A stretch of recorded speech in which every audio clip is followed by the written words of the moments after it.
Alright, it's me, it's T. It's a little warm. Lower the AC. Today it's Friday, it's Easter. Having a lot of trouble with sleep.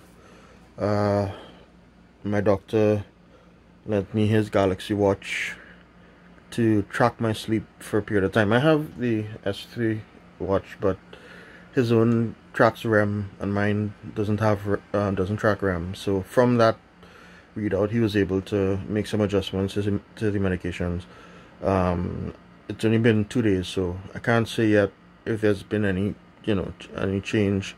But there's something I wanted to talk about. When I was at a point about 3 years ago, could be 4 years ago, 3 years ago, when I was so depressed in a certain way, and the thoughts were still new to me.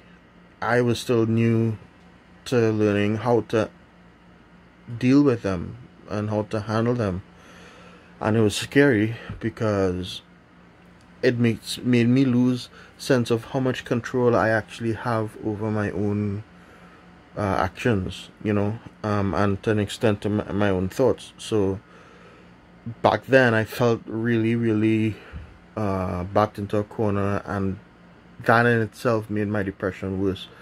So there was this period where I used to wake up at 3 in the morning every night, every single night. No reason, doctor couldn't say why, I couldn't say why.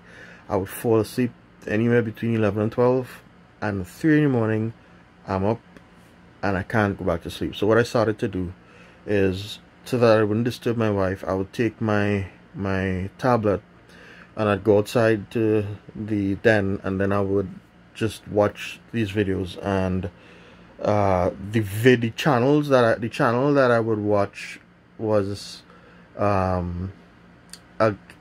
gaming channel about Sega games and stuff from back in the days and whatnot. A particular guy who I subscribed to, I can't remember his name.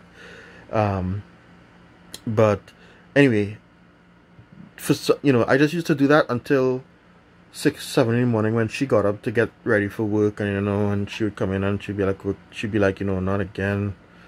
She'd feel bad that I didn't sleep, and then she'd go to work, and I would just wait till she gets home, just do that pattern over again. Another thing that I used to do a lot was, on my Nintendo 3DS, I used to play the Phoenix Wright games, because they help. I can't tell you that it was anything to do with the game itself. It's probably just that it was something to do, and it was something that held my attention enough, right, and made me want to know what next. And I played all the games, and it took me about 2 weeks maybe to complete all the games properly and entirely. And what I did was,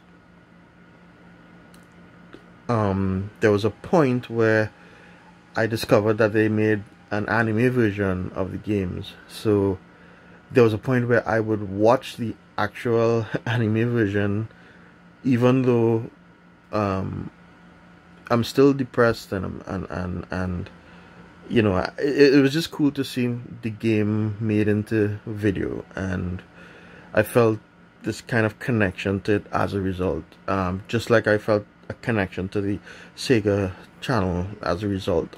Why am I telling you this? One more reference before I explain. World War Z.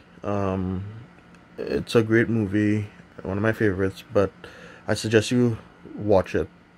There's a reason why, and it's just the example that I could think of. But anyway, I had this theory in my head. I had this idea that when I'm better, when I'm not in the trenches, when I'm not in the midst of the heavy depression,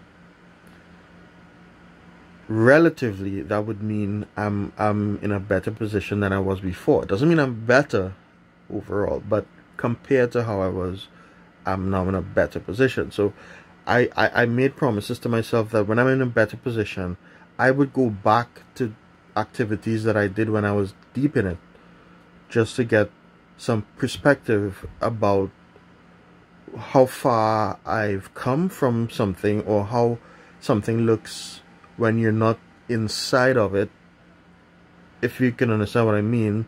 So for example, I would look at the anime and I'd say, you know, I remember watching this and remember how I felt when I used to watch it before, and how depressed I was at the time, and I'm not feeling that particular way, or the thoughts aren't killing me that particular way now that I'm looking at it. And it reminds me that I went through it. I went through the evil, the heavy thoughts. I went through the suicidal thoughts. I went through the depression.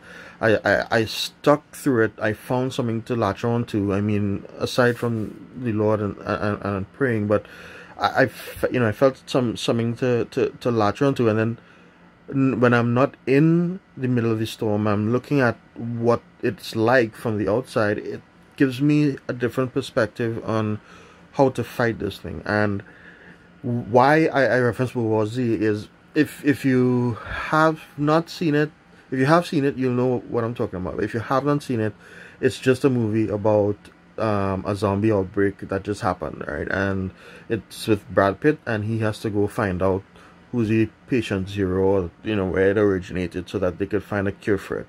So he gets to Israel, and Israel is safe because they built up all these walls, and he gets inside the city to talk to one of the guys who's important in the show.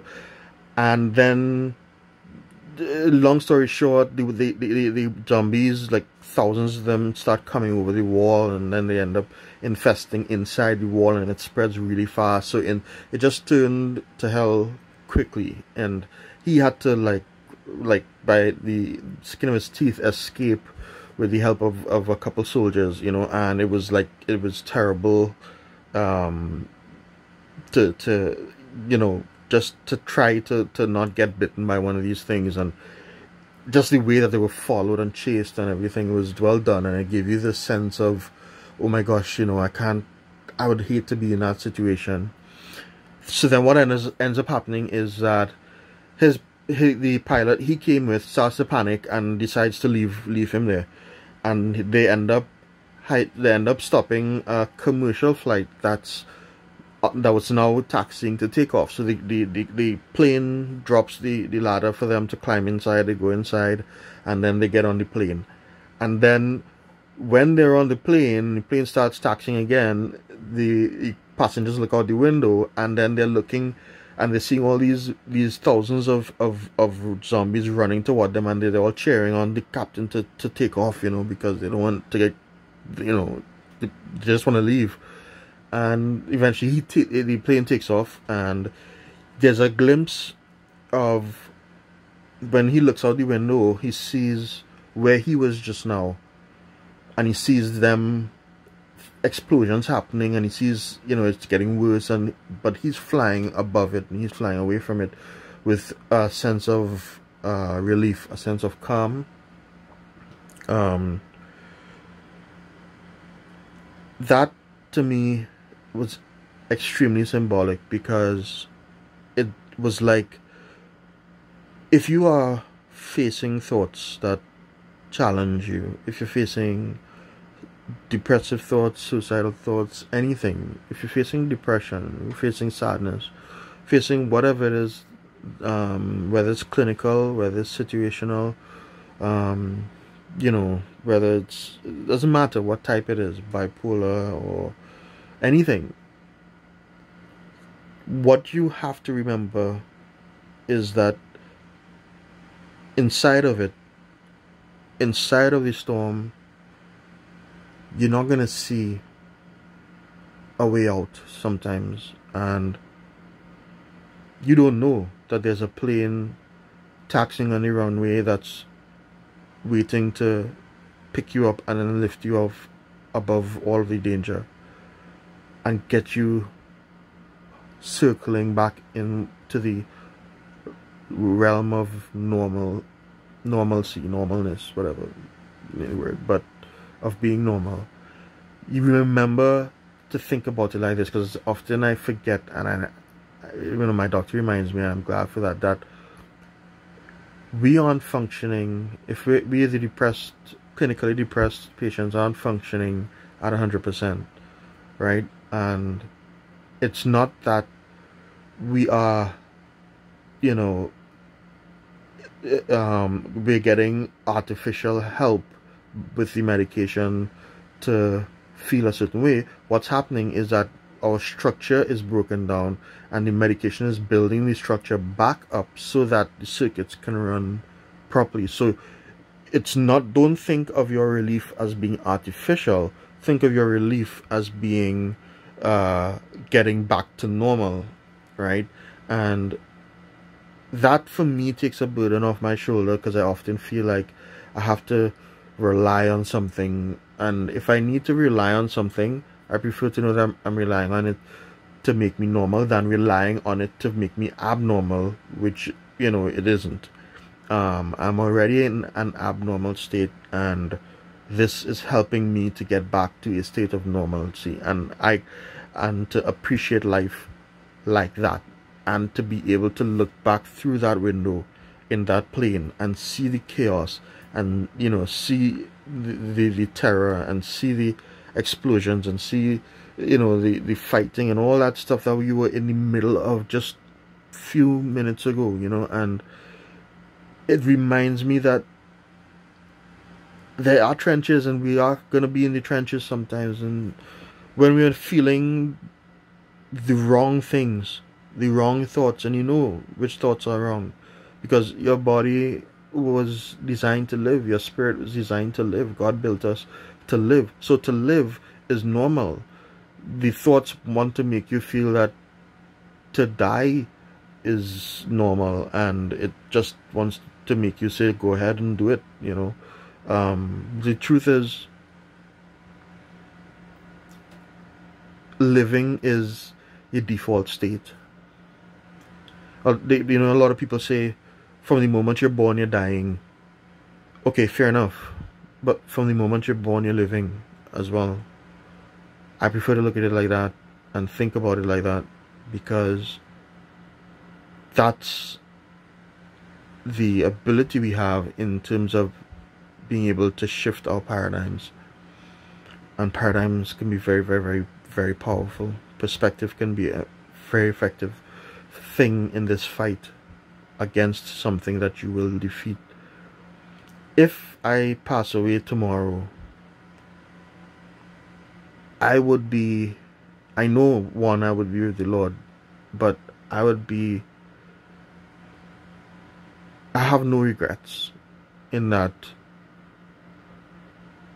I would go knowing that I fought all the way, and if I do go, it's not going to be by my hand. It's not going to be by my own action or my own doing, you know, because it's abnormal to hurt yourself. It's abnormal to destroy yourself, or attempt to, or think about it. So just never allow the thoughts that make you feel, or make you want to think that it's normal to die, and that's where, you know, what you should be doing, and living is hard, and, you know, life really doesn't make any sense, and there's no point to it, and there is. And then when you're well, and you look back, and you're going to look back and say, thank God I did not do it then. Thank God I did not do it then. I remember when Robin Williams died, and they said it was suicide. I remember there was a video someone played where he said, suicide is a permanent remedy for a temporary problem. Here's the thing, it's not a remedy. It's not a remedy. Whether you believe in the afterlife or not, whether you believe in God or hell, heaven, or anything, it's not a remedy, because there are people who are going to be affected by it outside of you. But you might tell yourself, and I've done this too, unfortunately, that it'll be their problem, not mine. But if I ask myself if I care about them now, can I actually really put someone through that? But then I also think about my own soul. I'm like, what am I putting myself into? I'm gonna end up going into out of a frying pan into a perpetual fire, at which point I no longer have anywhere to go because that's the final destination. Here, I have to live long enough that to fulfill my purpose in life, and when the Lord is ready for me and I go to Him, I would be able to say that I fought the good fight of faith, like the Apostle Paul. I've finished. It's something that's hard to bring across when you're in it. I know, trust me, guys. If there's one thing you need to believe me on and appreciate, is that I'm not talking from perspective of from an a side view perspective or viewer's perspective. I'm talking to you from within the trenches too. I'm talking to you from having gone deep into places that people should never go mentally. And I have experienced things, that I think I can now say qualifies me to be able to talk about the subject and be credible in the subject.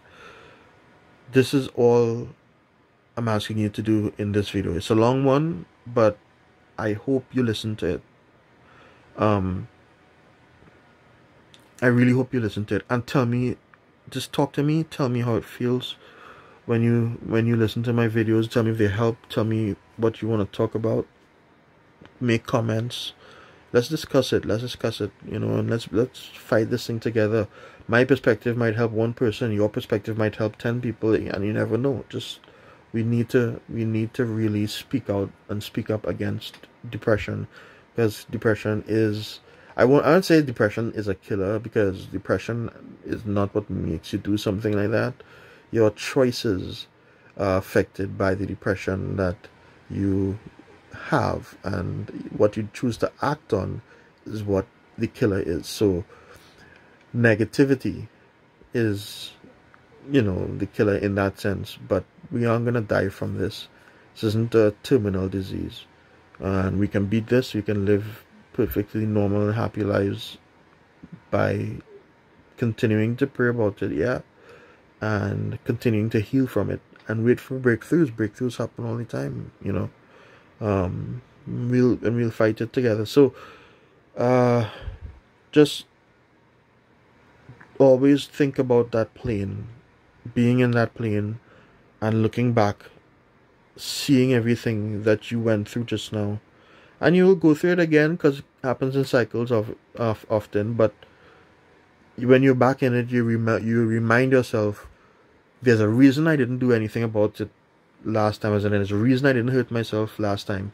So I'm definitely not going to do it this time, because I want to experience that life again and that happiness again.